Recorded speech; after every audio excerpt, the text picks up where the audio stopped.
Gateway of the Mind is a well-known creepypasta, a bunch of mad scientists attempting some unbelievably literal interpretation of a figure of speech. This experiment was performed promptly after World War II ended, and seems to fit in with the long line of strange experiments performed by the Nazis. The Nazi reign was famous for its backdoor scientists and occult researchers. Special expeditionary divisions of the Reich were often sent out in search of artifacts or locations of occult or religious significance. Meanwhile, in Germany, bunkers were assembled and mansions and castles were fitted with labyrinths and dungeons which were filled with strange experiments and research notes. Whenever the Allies found these places, they were often gutted, burned, or otherwise destroyed and abandoned. Whenever a lab was found intact, the research was often incoherent or missing, or later destroyed by the Allies to prevent the Nazis from recovering any hidden data. A lot of the Nazi experiments were kept under the radar. Until recently. Veterans who served as guards to the labs and ritual zones have explained what they have seen, or folders and books have been uncovered in boxes and crates belonging to the scientists. A fair few of these contain a common research goal. Exactly the true power is often up to debate, but it appears that this is often described in Nazi research as immortality, unable to die, invincibility, or other factors surrounding losing the capacity to die in some way or another. The larger part of this research was actually legitimately based, certain doses of chemical compounds to aid blood flow in aging people. First concepts that are now used in today's transplant surgery, grafting, ointments that renewed skin, antibodies to various diseases, and fitness and dieting research. However, one set of crates discovered in Hamburg in 1999 went way off of this research style. This stuff crossbred the occult experiments and immortality research. Exactly the true power is often up to debate, but it appears that this is often described in Nazi research as immortality, unable to die, invincibility, or other factors surrounding losing the capacity to die in some way or another. The larger part of this research was actually legitimately based, certain doses of chemical compounds to aid blood flow in aging people. First concepts that are now used in today's transplant surgery, grafting, ointments that renewed skin, antibodies to various diseases, and fitness/dieting research. However, one set of crates discovered in Hamburg in 1999 went way off of this research style. This stuff crossbred the occult experiments and immortality research. The introductory folders and proofs of concept of the research begin with the principle that the brain controls the body completely and wholly, and, as the body slowly degrades around it, it continues to function. Further statements say that the reason the body is left to degrade is because the human brain is set on a biological timer, such as why butterflies can only live a day, yet other insects can often last longer. The brain tells us to die. It is proposed that, as the brain grows, it begins to make connections, resulting in the human becoming more mature and having an advancing brain. At the age of 35 to 50, however, these connections slowly break down, resulting in forgetfulness, dementia, and other mental diseases reserved for the elderly. The Nazi scientists proposed that the brain has a universal kill switch that activates as soon as the brain has fully developed. In all normal humans, this kill switch will initiate a shutdown sequence in bodily functions, which occurs over several decades. As soon as the body is fully shut down, the brain will be forced to die through lack of oxygenated blood. It is said that Werner syndrome, a disease where a person ages rapidly, is a result of the kill switch function activating far too early. The Nazis proposed that they could remove the kill switch, and give the human mind immortality. And from that, complete immortality. Needless to say, Brain surgery was incredibly difficult during those times, but it was possible. In the stacks of folders there were many different diagrams and past research on the brain, psychology, the human mind and the like. The experiments were initially proposed to Nazi executives in 1940 and permission was granted to perform the experiments in 1942, under one condition. The experiments must be conducted outside of Germany. The German populace must not see this experiment in any way, shape, or form. It was no surprise to the scientists that the executives were paranoid about public relations, but the idea of performing the research outside of the fatherland was foreign in itself. Most experiments were performed in bunkers or basements. Regardless, the scientists complied, and were able to organize a setup with their ally, Japan. In late 1942, the research had begun. Here's where it gets strange. The research team had taken over a Japanese orphanage. The orphanage was in the hills, supposedly somewhere in Shimane, an area nearby Hiroshima. The scientists deduced that if they tried to take the usual test subjects, old or diseased people with nothing left to live for, they would be playing with the variable of disease, or, more importantly, they would be experimenting on a brain that has already had an activated kill switch, rendering it useless in the context of finding the solution. As a result, the Nazi scientists demanded that children, namely the orphans in the orphanage which they deemed to have nothing else to live for, would become test subjects, their young brains eliminated any cause for concern of an already activated kill switch. To begin the experiments, the children went through numerous immunizations and intense psychological testing, to ensure that they would prevent any defects, and keep a general benchmark for their subjects. Next, they began with the older staff of the orphanage. Put under anesthetic, the surgeons opened up their skulls to find a good cross-section of an adult brain, and begin to find key differences between it and a child's brain. After gaining a model of both a child brain and an adult brain, the scientists deduced that the universal kill switch wasn't located in the brain, but in the cerebellum, located at the rear. The cerebellum commands all subconscious activity in the brain, which is understandable, since it isn't a conscious action to set off the kill switch. Systematically, they took the tallest child in the orphanage, and began to open her up. They were about to begin their first kill switchectomy. They had managed to open up the cerebellum and remove the part presumed to be the kill switch. However, upon closing the subject up, they found that she had expired. They assumed that the incisions on the brain had been too brash, and required far more precision. The body was dumped in the forest behind the orphanage.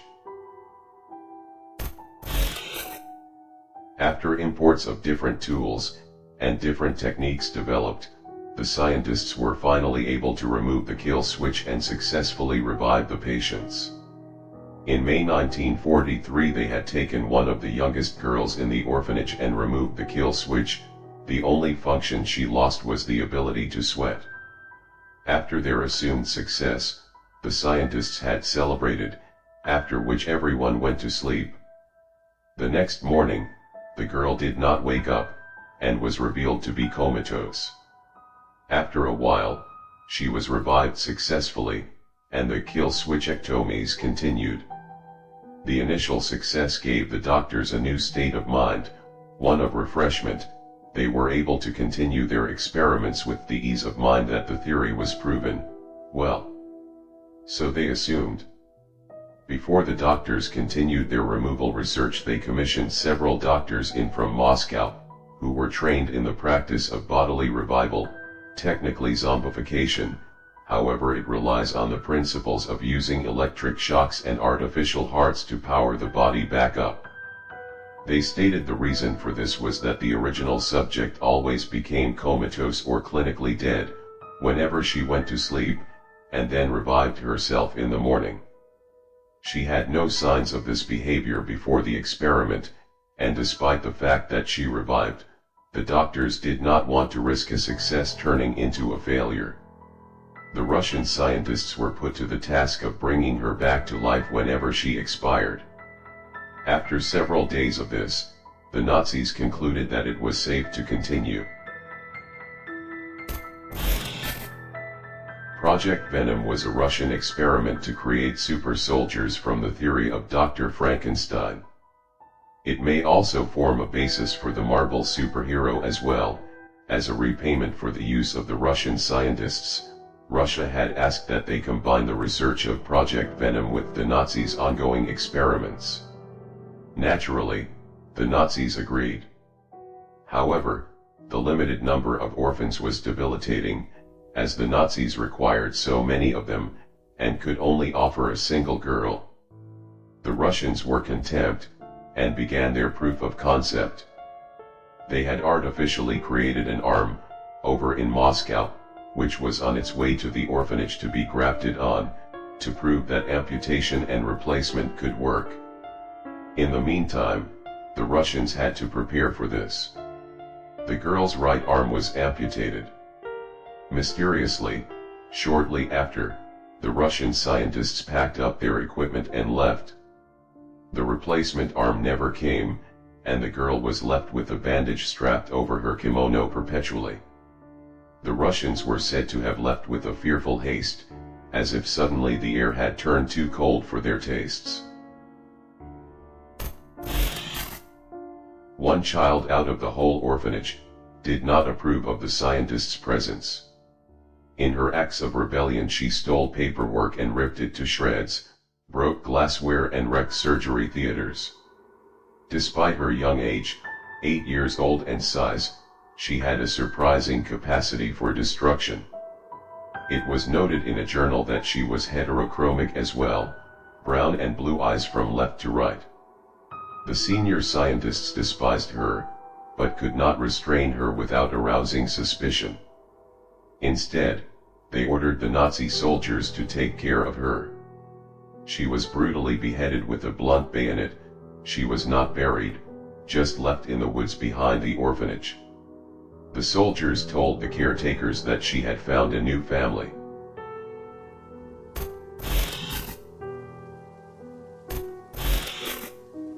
The Nazi scientists attempted to play around with their successful experiment by trying different aspects to it. Sadly, none of them worked. Here is a list of them. Entry through the forehead. Performed on a 10-year-old boy. Skull was deformed and the boy had been virtually lobotomized by the end of it. However, he wasn't vegetative as a result, although he was mentally retarded due to the experiment. Entry through the lower jaw. Performed on a 6-year-old girl, the tongue and most of the flesh on the lower jaw was removed and could not be replaced. The subject's sinuses were also scrambled. Entry through the side of the head. Subject was reluctantly half-deaf.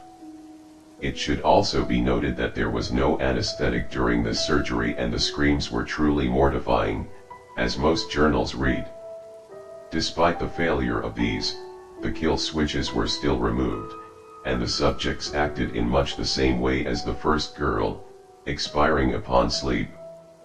However, they were reduced to a mere 10 people, due to all the previous failures. This is including the caretakers, and they had performed surgery on all the children.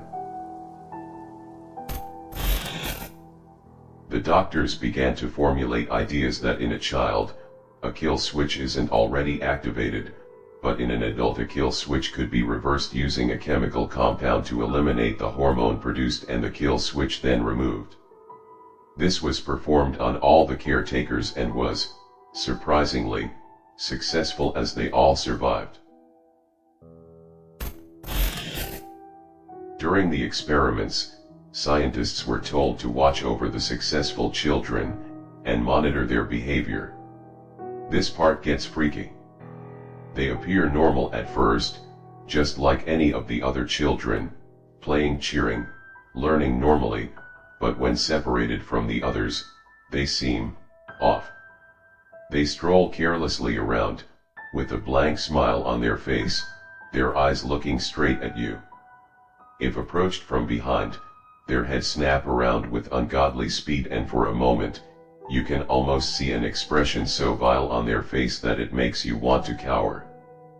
But then you realize they are just forming their dreamy smile again. Another thing is that they follow us, but only when we are on our own. After finishing on my typewriter and heading to my room, I am often given a fright by one of the children standing several meters down the dark hallway, staring at me. When I go off to my room, she follows me, and I shut my door, jam a chair behind it, and then I sleep safely. It feels like they're ghosts at nighttime. And the funny thing is, I keep seeing one child with reddish hair. I keep asking who the child is the next morning, but the caretakers say they haven't had a child with reddish hair for a while. They also seem to be playing a game a lot more than when we started. I haven't got much knowledge of Japanese, but it seems the game is named Circle U asterisk, as described by one of the translators. A group of children surround one child, who sits in the center, alone. They link arms and begin to move in a circular manner around the child, making scary faces at them and singing an eerie chant, "You lose if you flinch." Upon talking to them, I've noticed they seem more dreamy, forgetful, and somewhat blank, as if the experiments wiped their memories as well. But it's not an innocent type of dreamy, rather something more sinister. They stare at you with wide eyes, and ask you questions never thought they would know. One asked, "When your grandmother died, did she really leave you a gold-plated watch?" It may seem crazy, but my honest answer was, yes.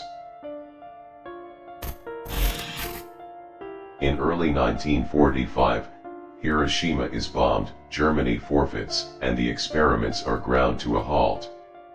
The Germans begin packing up their equipment. Most of them have already returned home due to their mental welfare, stating that they showed signs of insanity. Only 4 scientists remained. After sending the last set of equipment off, the scientists deemed it only justified that they inform the caretakers that they were leaving, and they did so. And to the horror of one of the scientists, and the surprise of the rest, the head caretaker said, in fluent German, "Will you play one last game with us?" The 3 scientists agreed, and a circle of children and caretakers formed around them. "Now, if you flinch, you lose."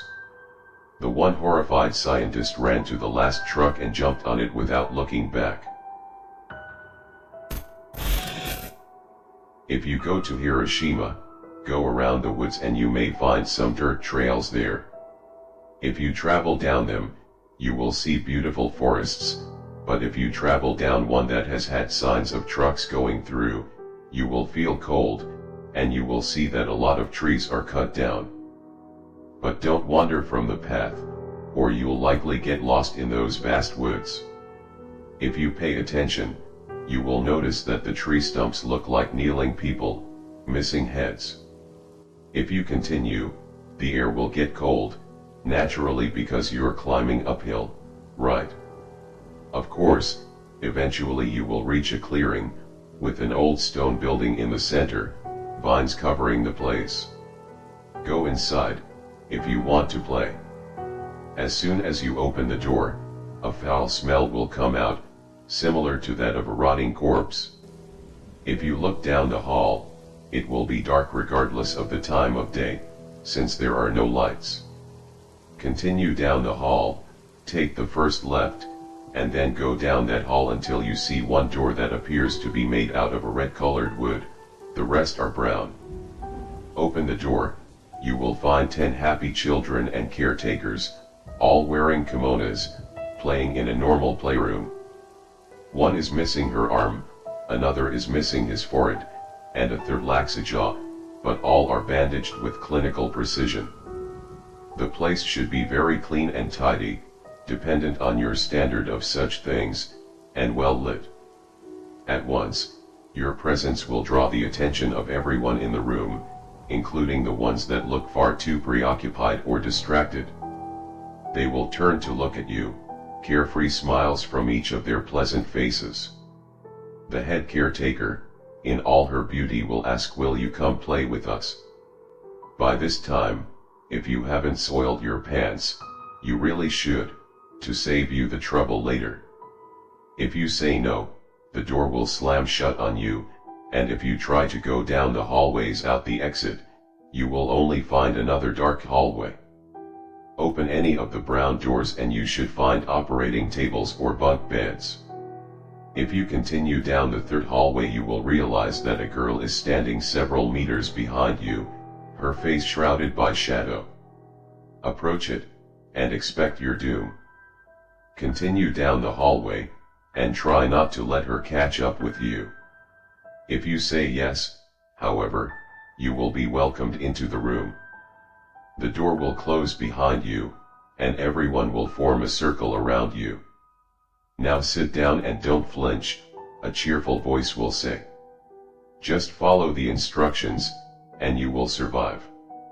All light will disappear from the room, yet you can see the circle of children, each with a vicious expressions on their face, one so vile you will probably flinch straight up. If you can stomach that, though, they will begin to move around and around you, slowly. You may feel one of them lash towards you. If you look, however, there will be nothing there, besides the children circling normally. If that wasn't enough, they will begin chanting Kagome, Kagome. I really can't explain any further. No one ever lives to tell the tale of what happens then. If you flinch before they chant, they simply continue as normal. If you choose to say maybe to the head caretaker, or anything other than yes or no, it is told that the children's expressions will turn mortifying, zalgonic, almost, and they will scream in inhuman voices, "Decide! Decide!" If you do anything besides say yes or no from here, it is told that the children and caretakers will slam the door on you. If you turn around, the story varies. Supposedly, your worst fear will be waiting at the other end of the hallway, separating you from your exit. Most notably, this character is aka Manto or the Rick. The least you could do is greet the creature before he tears you unto oblivion. If he has the capacity, he may well respond, and you will die as a polite person. Don't greet him, and you will end up as another one of the beheaded bodies along the trail. If you respond, "I don't understand," and you must be genuine, the head caretaker will say, "Go to your school, and watch your children play." You should understand then. Nothing will have changed, and close the door on your way out. It's common courtesy.